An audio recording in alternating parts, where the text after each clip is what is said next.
এটা সে বাবুই পাখির বাসা।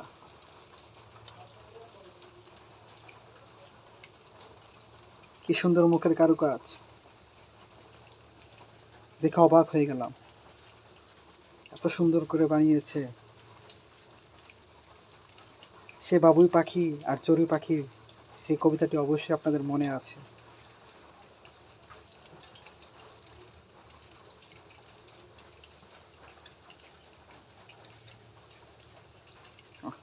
ভিতরে যে কি সুন্দর করে বানিয়েছে, এভাবে থাকে। পাখি ঢুকে ঢুকে তারপর ভিতরে যায়, ভিতরে গিয়ে তারপর ওইখানে পাশে থাকে।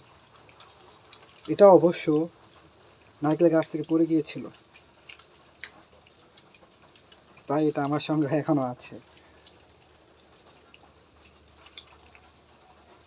বৃষ্টি হচ্ছিল তো, যেন ভিজে ভিজে আছে এটা।